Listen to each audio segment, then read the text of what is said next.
Salut les pêcheurs, alors aujourd'hui on va parler d'un sujet qui est assez emblématique de la pêche à la dorade. Ce sujet c'est à quel moment il vaut mieux ferrer la dorade. Parce que la dorade, pour ceux qui ne connaîtraient pas encore ce poisson, c'est un poisson qui est fascinant dans le sens où ça se bat très fort, mais ça peut faire des touches vraiment minuscules, imperceptibles. Et des fois, autant elles peuvent vous arracher la canne du porte-canne et vous emmener la canne dans l'eau, autant des fois vous avez une big dorade et au bout du fil ça fait juste.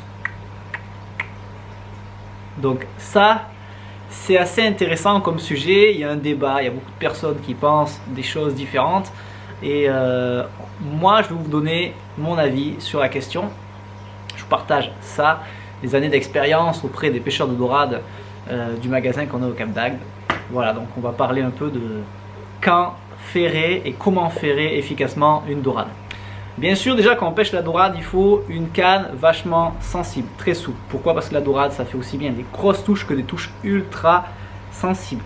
Parce que la dorade, c'est un poisson qui est très méfiant, notamment en Méditerranée. En Méditerranée, l'eau elle est souvent très claire. Et la dorade, elle a une très bonne vue. Et elle longe le bord de côte, les cailloux, les digues, des fois elle rentre dans les ports, dans les étangs, et elle est focus sur le fond en train de regarder et de chercher des proies, crabes, vers, crevettes, crustacés, coquillages, tout ça.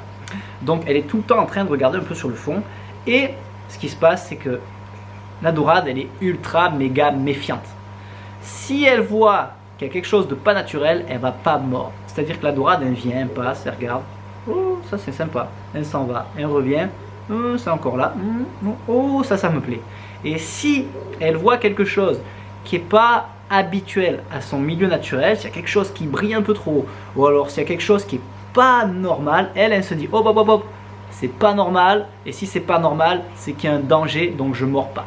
Donc il faut que le montage soit le plus naturel possible. J'ai pas dit discret, j'ai dit naturel. Si le montage est discret, et évidemment que si l'eau elle est super méga claire et que vous mettez un fil énorme, elle va voir qu'il y a un fil. Par contre, il y a des jours où l'eau elle est un peu trouble, la finesse c'est pas ce qui va être le plus important. Ce qui va être important c'est la présentation du montage sur le fond. Plus le montage il a une présentation naturelle et moins la dorade elle va se méfier. Parce qu'un poisson qui se méfie c'est un poisson qui ne mord pas. Ça c'est tout simplement de la survie, c'est comme ça qu'il fonctionne.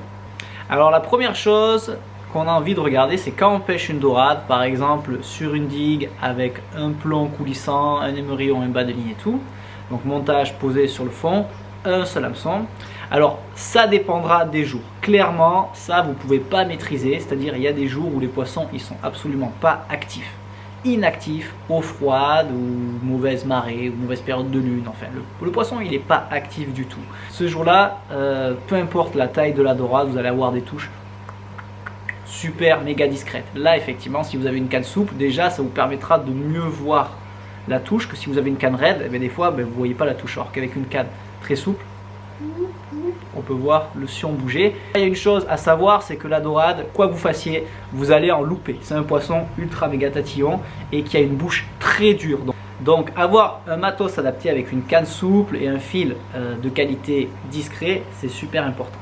Ensuite, il y a deux grosses catégories au niveau de la détection des touches. J'ai envie de dire que il y a les touches avec des appâts naturels tels que les vers, et il y a des touches sur des appâts tels que le crabe ou la moule par exemple. La différence qu'il y a, je pense, c'est que un ver, une escavenne, un ver américain, un ver de chalut, un bibi, un ver de sable, c'est super souple et c'est beaucoup plus léger. La dorade, quand elle va manger ça, elle va l'aspirer, ça va rentrer direct dans sa bouche. Alors qu'un crabe ou une moule, la dorade elle le voit, elle sait qu'il faut le casser. Donc elle va venir cra, cra, cra, le broyer. Mais des fois elle arrive, pou, elle le broie, mais elle ne le mange pas. Parce qu'il y a des vidéos sur le net que des personnes ont prises en plongée sous-marine, ou même des vidéos où vous pouvez le voir clairement, où la dorade elle vient, par exemple un couteau, un crabe ou alors une moule, et elle fait juste que, elle broie une première fois pour écraser ce qu'elle a vu, et après elle vient et elle mange ce qui est liquide à l'intérieur ou ce qui est cassé. Donc en fait, elle ne se comporte pas de la même manière. Un ver, elle va le voir, elle va le manger, elle part. Et un ver, ça rentre dans la bouche en 2 secondes, c'est super mou. Et il y a le côté olfactif aussi, ça la stimule. Alors que le crabe, elle sait qu'il ne faut pas qu'il se barre, il faut qu'elle ait du premier coup. Donc elle arrive et cra, cra, cra. Elle craque dedans, alors que le ver, elle aspire direct dans la bouche. Alors que tout ce qui a une coquille un peu dure, elle le casse avant de l'avaler. Et ça, c'est vachement important. Donc en fait, quand vous pêchez au ver, dites-vous qu'il faut ferrer à la 3e touche. Déjà, il faut être focus sur la canne. Il faut regarder sa canne. Et si vous voyez tchic, que ça bouge une première fois, là vous êtes là, dites oh, ça a bougé. Je me concentre sur ma canne.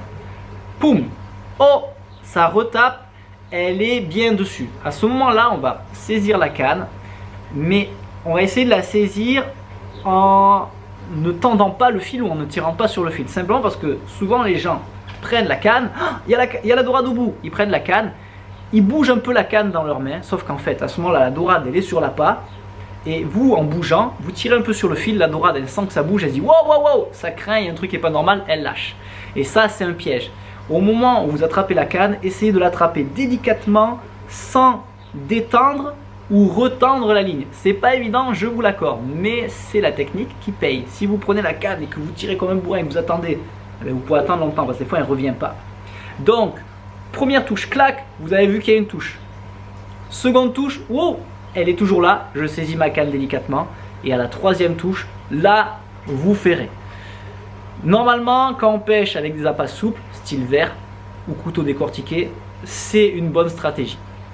Par contre, quand on pêche au crabe ou au couteau ou au coquillage, de base, dites-vous que vous allez en louper. Ce sont des appâts qui, on ne sait pas pourquoi, la dorade, elle les attaque en 2 coups. Des fois, elle fait juste tout et c'est fini. Des fois, vous avez juste un poum dans la canne et il n'y a plus rien au bout. Inexplicable. Donc, partez du principe que la dorade, vous allez en louper. C'est comme ça. Il y a des pêches où on a plus de taux de réussite au niveau des touches et des ferrages que d'autres. Donc, le crabe, le couteau, dites-vous que, poum, première touche, elle est dessus. Là, à la seconde touche, il faut prendre la canne. Et à la seconde touche, il faut ferrer. Genre, clairement. Il n'y aura pas 3 essais. Première touche, si vous avez de la chance, elle n'a pas tout bouffé. À la seconde touche, il faut ferrer. Parce que 3e, c'est fini, il n'y a plus rien au bout. Et ça, d'expérience, c'est clair, net et précis. Des fois, vous avez des dorades, elles reviennent 15 fois sur l'appât. La plupart du temps, vous avez une touche sur ce genre d'appât et vous n'avez plus qu'un 2e essai, le moment où elle va venir finir le travail. Donc, tchoum, première touche, vous prenez la canne, seconde touche, vous ferrez. Tout ce qui est coquille, vous faites comme ça. Et je vous garantis que si vous faites ça, vous allez clairement augmenter votre taux de réussite au niveau des touches.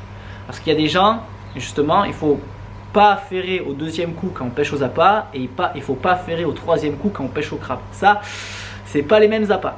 Et après, je parle pas des formes d'hameçons, parce qu'il y a des hameçons droits et des hameçons autoferrants. Ça, c'est encore un autre débat. Mais ce qui est sûr, c'est que si vous pêchez avec des appâts naturels tels que les vers, tout ce qui est souple, ferrez à la 3e touche. Si vous ferrez avec des appâts avec des coquilles, couteaux, crabes, moules, ferrez à la seconde touche. Si le moulinet s'emballe, vous avez de la chance, elle est au bout. Mais si ce n'est pas le cas, soyez vigilants, soyez attentifs parce que la dorade, elle ne va pas vous donner 36 opportunités. Et il ne faut surtout pas l'effrayer en attrapant mal la canne ou en tirant au mauvais moment ou en faisant vibrer la canne. Ça, clair et net, elle va vous voir venir à 10 km. Voilà, j'espère que ces techniques vous permettront de moins louper de dorade au ferrage et moins louper de poissons tout court pendant vos prochaines parties de pêche. Et j'espère qu'avec ça, vous allez sortir peut-être la dorade de votre vie. Parce que dites-vous bien une chose, c'est que les plus grosses dorades ne font pas forcément les touches les plus violentes. Bien au contraire, les plus grosses dorades vous font souvent des touches imperceptibles. J'espère que ça vous a plu. Laissez en commentaire si vous avez une technique à nous partager. Et je vous dis à très vite pour des nouvelles vidéos sur la chaîne du Paradis du Pêcheur.